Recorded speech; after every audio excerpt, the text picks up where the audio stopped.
Brandon. I'm here at Prince Bait and Marine, manager here. We've been around since 1956. We do bait, tackle.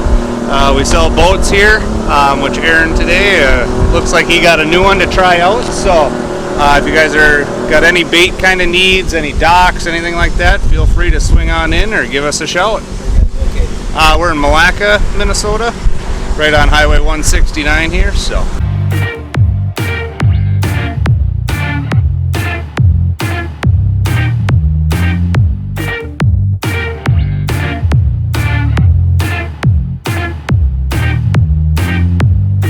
So my plans for the boat aren't huge, but the first thing I'm doing is obviously that compartment. I would love to turn that into a live well, just so, fishing tournaments, I plan on doing those in the future, and just if I, have a larger fish or a PB that I can possibly mount and don't have the equipment for, I have that option to put it in a live well.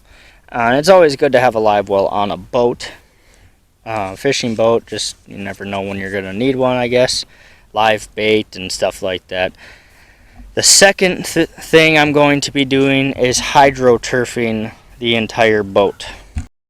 Every square inch along with the back deck, the flooring, all the flooring in the bottom of the boat, and then the flooring in the front of the boat is going to be hydroturfed. So at the back of the boat, sorry for the sun is kind of bright, but we're powered by an Evinrude 75 E-Tech motor. This is a 2012 75 Evinrude E-Tech. They have had nothing but good reviews about them. They're great motors, and I personally have had no complaints for the power, pushing this boat along. Then we move to what would normally be called a cockpit of a boat. What I love about this boat is a center console cockpit. So in the middle of the boat is the steering wheel, throttle. I have a Humminbird 798 CI HD setup right there. Has an internal GPS. Works perfect for the boat.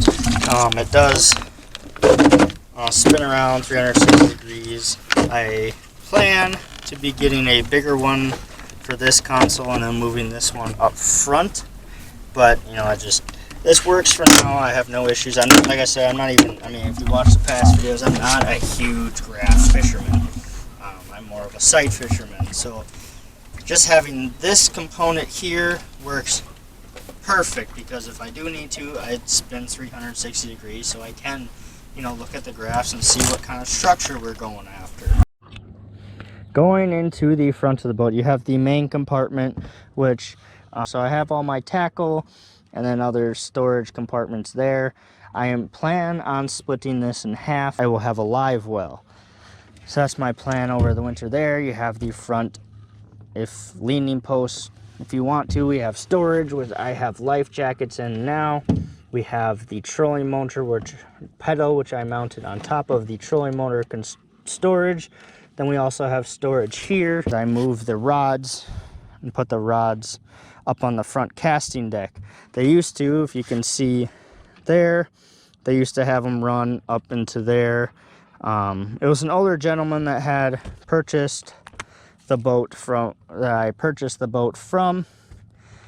so he kind of kept it kind of neutral, but I'm going after the the bass look. But I also have on the other side, I have the passenger storage, where passengers can store their rods and stuff like that. If I don't store my boat right, water gets in there because there's overfills or I guess grooves in it that kind of capture water. But I don't know if you guys have ever seen Minnesota rains before, but you can get a lot of rain. I have the hydroturf detours from rain going from certain spots, so I can kind of pinpoint it and put it in the bottom of the boat where it's meant to go. The other things, which I'm probably going to be doing here in a little bit, is taking out the storage for both sides for the rods. I don't know if you saw that earlier. I put the rods, or you can put like people's rods that aren't my rods that don't go on the front of the cot or on the front deck. They can place them in the back. I plan on taking both of those out and putting seating. I don't know if you've ever seen, you know, center console boats. They have. I plan on putting a leaning post also before I get sidetracked. Leaning post and then the two side seats, so it'll sit four comfortably. That is my goal.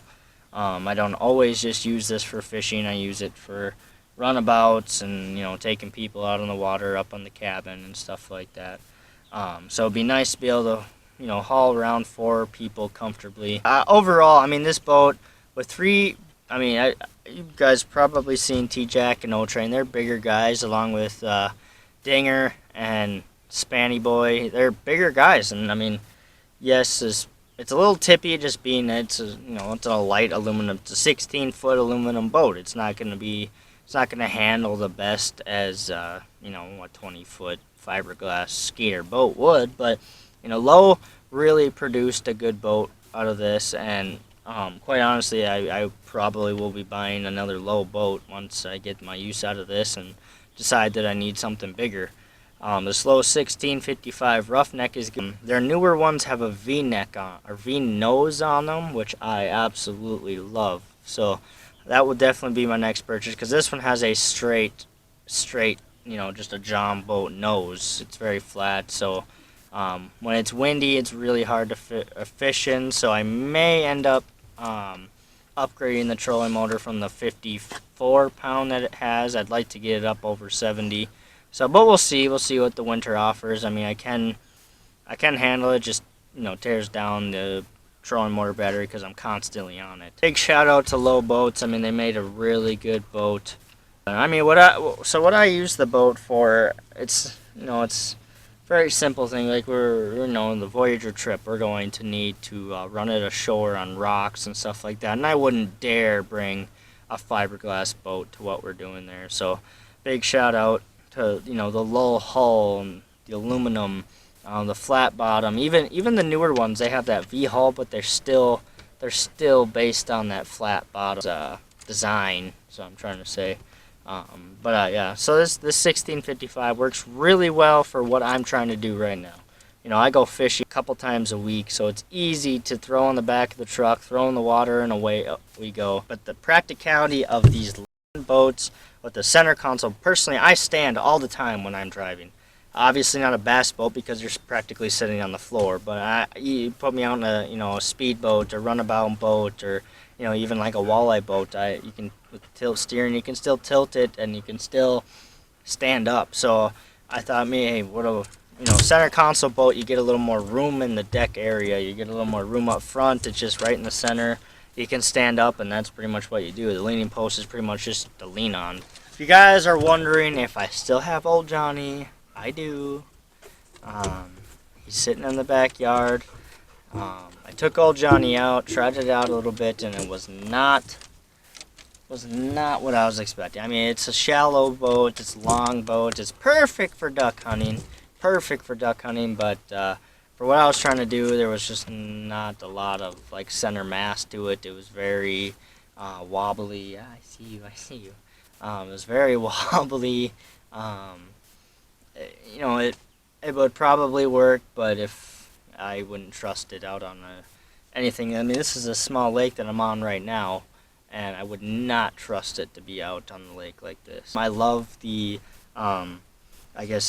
customization. You can do a lot with them. All the center is right in the middle of the boat, so it's stable. I mean, I've done things where I've done circles with this boat and it just pops. I mean, granted, it does not turn like a V-hull would, being that it's a flat bottom, so it kind of just drifts around when you do tight corners. But I mean, I still like it. It's still, even when you're going over waves, I anticipated it to catch the edge of the outside boat, but it just drifted over them, like you're drifting in a little rally car or something like that. If I had to complain about something, it'd be that, but that's something minimal to complain about. And like I said, they have improved that in the newer models of the roughneck. So I look forward to being able to, someday be able to go out and get myself, I'd love the 22s, the roughneck 22s. This, for my time, for what I use it for, this is absolutely perfect. Shallow water, big water. You know, you can run it up on shore. Like, I love it being at boat landings when all I have to do is run my boat up on shore, get off, pull the truck out, and then I'm not in anybody's way because nobody runs up on shore around here. Everyone ties up to the dock, and that's a pain in the butt because if you do that, then you're taking up a spot at the landing.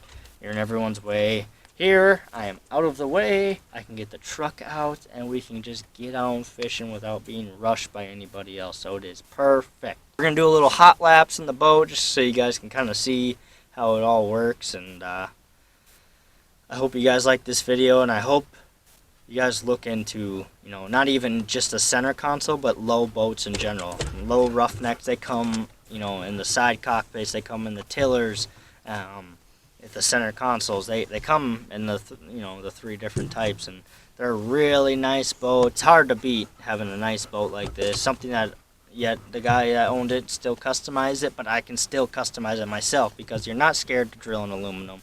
Anything that I do, I will be able to cover up on that HydroTurf. So I'm going to get everything out of the way right away, get it to where I want it, put the HydroTurf on, and then it's going to look brand spanking new because you won't see any holes. The holes will be covered up by the HydroTurf, so it'll work out perfectly. So make sure you give them a look. Go check them out online. Go check them out on social media, Facebook, Instagram, all that stuff. And they have a lot to offer, even the newer ones. I mean, I think I can get a brand new boat that's my dream boat for, I think it was under like $32,000, if I'm not mistaken. And that's freaking amazing with a 200 horse Evinrude on the back of that. You can't go wrong with that. So Oakley and I are going to do some hot laps around, and we'll see you guys on the flip side.